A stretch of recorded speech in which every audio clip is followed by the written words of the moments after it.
আজকের ভিডিওয়ে আমি বিভিন্ন সেক্টরের যেসব স্টক আছে, IT, railway, bank, auto sector, এসব বিভিন্ন স্টক নিয়ে আজকের ভিডিওয়ে আলোচনা করব। আপনারা কয়েকটা স্টক সম্পর্কে আমার ভিউ জানতে চেয়েছেন এবং রেলওয়ে সেক্টর সম্পর্কে আমার কি ভিউ আছে সেটা আপনারা জানতে চেয়েছেন, সেইটা নিয়েই কিন্তু আজকের ভিডিওয়ে আলোচনা করব। তাহলে ভিডিওটা শুরু করা যাক। আমি নিরুপমা, শেয়ার শেখো চ্যানেলের পক্ষ থেকে সকল বন্ধুদের স্বাগত জানাই। আর চ্যানেলটা যদি সাবস্ক্রাইব না করে থাকেন তাহলে অবশ্যই চ্যানেলটা সাবস্ক্রাইব করে নেবেন আর পাশে থাকা বেল আইকনটা প্রেস করে রাখবেন। আমি ভিডিও আপলোড করার সাথে সাথে আপনাদের কাছে ভিডিওটা পৌঁছে যাবে। তো ফার্স্ট যে সেক্টরটা নিয়ে আলোচনা করছি সেটা হচ্ছে রেলওয়ে সেক্টর। দেখুন, রেলওয়ে সেক্টরের প্রত্যেকটা স্টকেই যদি আপনারা ওপেন করেন, সেটা আইআরএফসি হোক, রেলটেল হোক, rail Vikas Nigam, Titagarh railway systems, যে কোনো স্টকই যদি আপনি দেখেন, চার্ট ওপেন করেন, সেখানে আপনি দেখতে পাবেন লাস্ট এক বছরেই কিন্তু এই স্টকগুলো একটা দুর্দান্ত পারফরমেন্স করেছে। সেটা কোথাও 400%, কোথাও 300%, কোথাও বা এর চেয়েও বেশি পারফরমেন্স আমরা রেলওয়ে স্টকের মধ্যে দেখেছি। তো এই রেলওয়ে সেক্টরে আমি এমন বলছি না যে আর এই সেক্টরটা বুলিশ মোডে থাকবে না, সেরকম বলছি না। বিগত 5 বছর কিন্তু রেলওয়ে সেক্টর আমাদের ফোকাসে থাকবে। তবে যেহেতু এই স্টকগুলো এতটা র্যালি দেখিয়েছে, আমার মনে হয় এই স্টকগুলোর জন্য একটা হেলদি কারেকশনের প্রয়োজন আছে। কারণ স্টক মার্কেটে এমন নয় যে কোনো স্টকই বলুন, ইন্ডেক্সই বলুন, শুধুমাত্র ওপরের দিকে মুভ করবে। আমরা লাস্ট এক বছরে দেখেছি এই স্টকগুলো খুব ভালো একটা র্যালি দেখিয়েছে, যার জন্য এই স্টকগুলোয় যেসব mid cap stock, small cap ক্যাটাগরির যেসব স্টক আছে, এমনকি লার্জ ক্যাপ ক্যাটাগরির স্টকের কথাও বলছি, প্রত্যেকটা স্টকই খুব হেলদি হয়ে গেছে। তাই এইসব স্টকের জন্য কিন্তু একটা ভালো কারেকশানের দরকার। আর আমরা মোটামুটি জানি মিড ক্যাপ এবং স্মল ক্যাপ ক্যাটাগরিতে যখন কারেকশান আসে, সেখানে প্রায় 40% থেকে 70% কারেকশান আসে। তবে এই স্টকগুলো সম্পর্কে আপনারা আপনাদের পছন্দ মতন একটা লিস্ট তৈরি করে রাখতে পারেন। সেখানে যদি ভালো কারেকশান আসে, সেই সব কারেকশানে আবার আপনারা বাই করতে পারেন।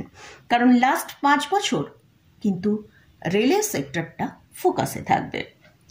তাহলে এবারে আসি আপনাদের যে ফার্স্ট যে স্টকটা নিয়ে আলোচনা করছি রেলওয়ে সেক্টর থেকেই, সেটা হচ্ছে রেলটেল। এই স্টকটার কারেন্ট প্রাইস চলছে 476 টাকা। এই স্টকে কিন্তু আজকে একটা খুব ভালো আমরা র্যালি দেখতে পেয়েছি, যেটা 11% র্যালি দেখেছি। লাস্ট এক বছরে এই স্টকের পারফরমেন্স দেখি, সেটা 273%। লাস্ট 5 ইয়ার্সের যদি দেখি 294%। তো আমরা এই স্টকের যদি ম্যাক্সিমাম চার্টটা একবার ওপেন করি, সেখানে আমরা দেখতে পাচ্ছি 2021 থেকে 2023-এ এই স্টকটা কিন্তু কোনো পারফর্মই করেনি। তাহলে লাস্ট এই যে 2 বছরের কথা বলছি, সেখানে আমরা দেখতে পাচ্ছি -16% নেগেটিভে এই স্টকটাকে আমরা দেখতে পেয়েছি। তারপর লাস্ট এক বছরে সেখানে 273% র্যালি দেখলাম। তাহলে এক্ষেত্রে আমরা বলতে পারি যে এই স্টক আগামী দিনে পারফর্ম করবে, কিন্তু তার আগে একটা হেলদি কারেকশনের প্রয়োজন আছে। এটা একটা মিড ক্যাপ ক্যাটাগরি স্টক। আশা করছি আমার ভিউ অনুযায়ী এই স্টকে অন্তত 50 থেকে 60%, হয়তো সেটা এক্ষুনি আসছে না, বাজেটের পর আমরা হয়তো দেখতে পেতে পারি।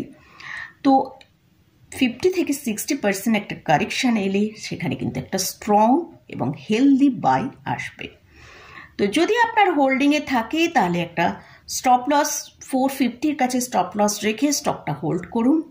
যেরম ওপরের দিকে স্টকটায় র্যালি আসবে, আস্তে আস্তে প্রফিট বুক করতে পারেন। আর আপনি যদি লং টার্ম ইনভেস্টর হন, অর্থাৎ 5 ইয়ার্সের 10 ইয়ার্সের ইনভেস্টর হন, তাহলে অবশ্যই হোল্ড করে রাখুন। কারেকশন আসলেও সেখানে কিন্তু বাই করার সুযোগ আসবে এবং সেখান থেকে স্টকটা আরও ভালো পারফর্ম করবে। স্টকটা মোটামুটি তার ফান্ডামেন্টাল খুবই স্ট্রং একটা কোম্পানি। আর এই স্টকের ফাইন্যান্সিয়ালও যদি দেখি, ইয়ারলি এবং কোয়ার্টারলি ভালো সেলস এবং ভালো প্রফিট আমরা দেখতে পাচ্ছি, এবং এই কোম্পানি অলমোস্ট একটা ডেট ফ্রি কোম্পানি, আর এদের ক্যাশ ফ্লো কিন্তু পজিটিভ। নেক্সট যে কোম্পানিটা নিয়ে আলোচনা করব সেটা হচ্ছে টিটাগড় রেল সিস্টেম। এই স্টকটাতেও আজকে আমরা কিন্তু 6% র্যালি দেখেছি। স্টকের এখন কারেন্ট প্রাইস চলছে 1570 টাকার কাছে। এটাও একটা মিড ক্যাপ কোম্পানি। এই কোম্পানিটাকেও আমরা এটা খুব বেশি দিন কিন্তু মার্কেটে লিস্ট হয়নি। এই কোম্পানির যদি 2023 থেকে 2024 জুন পর্যন্ত দেখি 238% র্যালি আমরা দেখেছি। তো এই স্টকটা 469 টাকা দাম থেকে এখন প্রায় 1570 টাকার কাছে ট্রেড করছে। এপি হচ্ছে 68.52 তে ট্রেড করছে। তাহলে বুঝতেই পারছেন কতটা হাই পিতে ট্রেড করছে। তাই রেলওয়ে স্টকের প্রাইস কিন্তু অনেকটা হাই হয়ে গেছে। ট্রেডিং করার জন্য সেটা এখন করা যেতে পারে, কিন্তু ইনভেস্টিংয়ের জন্য যদি বাই করতে চান তাহলে অবশ্যই একটা ডিক্লাইন এলে তবেই কিন্তু অল্প অল্প করে বাই করা শুরু করা যেতে পারে। নেক্সট যে স্টকটা নিয়ে আলোচনা করছি সেটা হচ্ছে রেল বিকাশ নিগম। এই স্টকটাতেও আমরা আজকে দেখলাম প্রায় 5%-এর ওপর আমরা র্যালি দেখেছি, আর লাস্ট এক বছরে এই স্টকটা 283% কিন্তু র্যালি দেখিয়েছে। যদি আপনার হোল্ডিংয়ে থাকে তাহলে 370 টাকা স্টপ লস মেনটেন করে হোল্ড করা যেতে পারে। এই স্টকটা একটা লার্জ ক্যাপ ক্যাটাগরি স্টক, তো এই স্টকে মোটামুটি হয়তো 20 থেকে 25% কারেকশান আমরা দেখতে পারি। অনেক সময় এর থেকেও বেশি কারেকশান কখনো কখনো আসে। মার্কেট যদি খুব বেশি নিচের দিকে আসে, মার্কেটে যদি খুব বেশি সেলিং হয়, তাহলে কিন্তু যেসব কোম্পানিগুলো লাস্ট এক বছরে খুব ভালো র্যালি দেখিয়েছে সেখানে একটা কিন্তু বড় প্রফিট বুকিং আসবে। এগুলো সবকটাই কিন্তু রেলওয়ে স্টক নিয়ে আলোচনা করলাম। তো রেলওয়ে স্টকে আমি আগামী 5 বছর বুলিশ আছি, কিন্তু আমার মনে হয় এই মুহূর্তে রেলওয়ে স্টক বাই না করে অবশ্যই একটা হেলদি কারেকশান এলে সেখানে বাই করাটা বেটার হবে। নেক্সট আসছি yes bank. Yes bank recent যে হাইটা দেখিয়েছে, আমরা দেখেছি 31 মানে 31 টাকা হাই হয়েছিল। সেখান থেকে স্টকটা এখন দাম চলছে 23 টাকা 90 পয়সার কাছে। দেখুন, এই স্টক কিন্তু আমি ইনভেস্টমেন্টের জন্য আমার পছন্দের তালিকায় রাখিনি। এই স্টকে আপনারা যদি ট্রেডিং করতে চান তাহলে সেটা কিন্তু করা যেতে পারে। এর জন্য যে স্টপ লসটা মেনটেন করতে হবে 20। এর একবার চার্টটা যদি ওপেন করি সেখানে আমরা দেখতে পাচ্ছি যে এই 20 টাকা কিন্তু একটা স্ট্রং সাপোর্ট আছে। যদি 20 টাকাকে কখনো ব্রেক করে সেক্ষেত্রে আমরা 16 টাকায় চলে আসতে পারি। আর স্টকটার যে ট্রেন্ডটা রয়েছে সেটা কিন্তু ডাউন ট্রেন্ডই। নেক্সট যে স্টকটা নিয়ে আলোচনা করব সেটা একটা অটো সেক্টরের স্টক। এরা অটো কম্পোনেন্ট তৈরি করে, সেটা হচ্ছে ইউনো মিন্দা।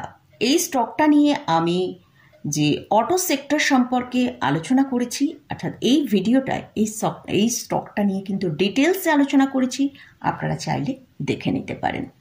তবে তখন এই স্টকটার দাম ছিল 650 থেকে 700-র কাছে। তো সেখান থেকে আজকে আমরা দেখতে পাচ্ছি একটা ফ্যান্টাস্টিক র্যালি দেখিয়েছে। তো স্টকটা কিন্তু ফান্ডামেন্টালি খুব গুড স্টক। এই স্টকটা ধরুন আপনার লং টার্ম পোর্টফোলিও যদি স্টকটা হোল্ডিংয়ে থাকে তাহলে অবশ্যই হোল্ড করা যেতে পারে। তবে হোল্ড কিন্তু 5 বছরের জন্য আপনাকে করতে হবে, তবে কিন্তু এই স্টকের ভালো বেনিফিটটা দেখতে পাওয়া যাবে। কারণ এই স্টকটা খুব একটা স্ট্রং ফান্ডামেন্টাল স্টক। আর স্টকটার ক্ষেত্রেও বলবো অনেকটা র্যালি এসে গেছে। যদি বাই করতে চান তাহলে একটা ভালো কারেকশান আসলে সেখানে বাই করা যেতে পারে। মোটামুটি 850 থেকে 900-র কাছে যদি পাওয়া যায় সেই জায়গা থেকে অল্প অল্প করে বাই শুরু করতে পারেন। এই স্টকে আপনার অনেক লোয়ার প্রাইস থেকে নেওয়া থাকে তাহলে একবার প্রফিট বুক করে ক্যাশে থাকতে পারেন। নিচের দিকের লেভেল যেখানে বললাম 850 থেকে 900-র কাছে এলে একবার সেখানে আবার আস্তে আস্তে বাই করা যেতে পারে। এবার নেক্সট যে স্টকটা নিয়ে আলোচনা করছি সেটা হচ্ছে লেন্টেন ভিউজ। এই স্টকটার এখন কারেন্ট প্রাইস চলছে 523 টাকা। এই স্টকটা লিস্ট হয়েছিল 2021-এ। যখন লিস্ট হয়েছিল তখন যে প্রাইসটা দেখিয়েছিল 743 টাকার কাছে পর্যন্ত হাই করেছিল। এটাই এর সর্বোচ্চ হাই। এখান থেকে 2023-এর জানুয়ারিতে পর্যন্ত এই স্টকটা 57% ডাউনে এসেছিল, অর্থাৎ 320 টাকা লো দেখিয়েছে। 320 টাকার কাছাকাছি লো হয়েছিল। সেখান থেকে স্টকটা এখন রিসেন্ট আমরা 550 টাকা পর্যন্ত যেতে দেখেছি। যদি আপনার স্টকটা হোল্ডিংয়ে থাকে তাহলে 490 টাকা স্টপ লস মেনটেন করে হোল্ড করা যেতে পারে। আর উপরের দিকে টার্গেট 600 থেকে 650 টাকা পর্যন্ত যেতে পারে।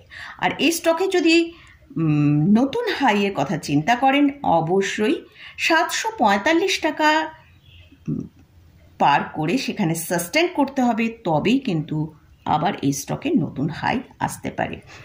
নেক্সট যে স্টকটা নিয়ে আলোচনা করছি সেটা হচ্ছে কেপিআইটি টেকনোলজি। এই স্টকটা একটা রেঞ্জের মধ্যে ট্রেড করছে, নিচের দিকে 1310 আর ওপরের দিকে 1750, এই 400 পয়েন্টের মধ্যে ট্রেড করছে।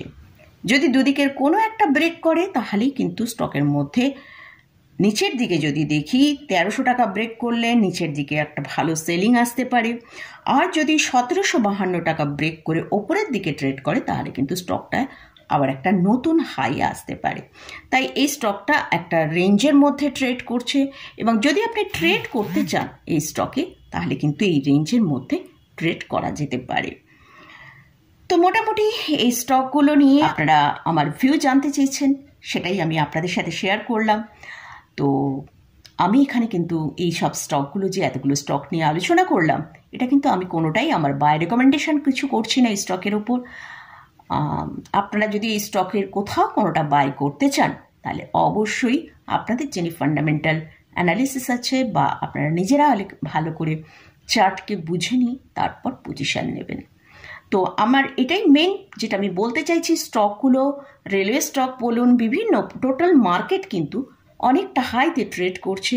মার্কেটে একটা কারেকশান যে কোনো মুহূর্তে আসতে পারে, কারণ শুধু একটা নেগেটিভ কোনো নিউজ, স্ট্রং নেগেটিভ নিউজের জন্য মার্কেট অপেক্ষা করছে।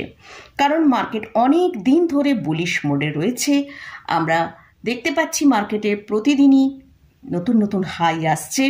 তো যখন মার্কেটের মধ্যে নেগেটিভ সিচুয়েশান আসবে তখন কিন্তু ভালো সেলিং আসবে। আজকেও মার্কেটে আমরা দেখেছি প্রায় নিচের দিকে, যাই হোক 400কে ব্রেক করে নিচেই একবার এসেছিল। তো এরকমই মার্কেট কিন্তু ওপরের দিকে যেমন হাই করছে, নিচের দিকেও কিন্তু ইন্টারডেতেও একটা ভালো লো তৈরি করছে। তো এইসব ইঙ্গিত থেকে বোঝা যাচ্ছে মার্কেট কিন্তু ভোলাটাইল হয়ে যাচ্ছে। মার্কেটে কিন্তু যখন কোনো একটা বড় নেগেটিভ নিউজ আসবে সেক্ষেত্রে কিন্তু একটা ভালো কারেকশন আসার সম্ভাবনা রয়েছে। তো যাই হোক, এটা আমি আমার ভিউটাই আপনাদের সাথে শেয়ার করলাম। আজকের মতন ভিডিওটা এখানেই শেষ করছি। ভিডিওটা যদি ভালো লাগে অবশ্যই লাইক করবেন, শেয়ার করবেন, সাবস্ক্রাইব করবেন। ধন্যবাদ।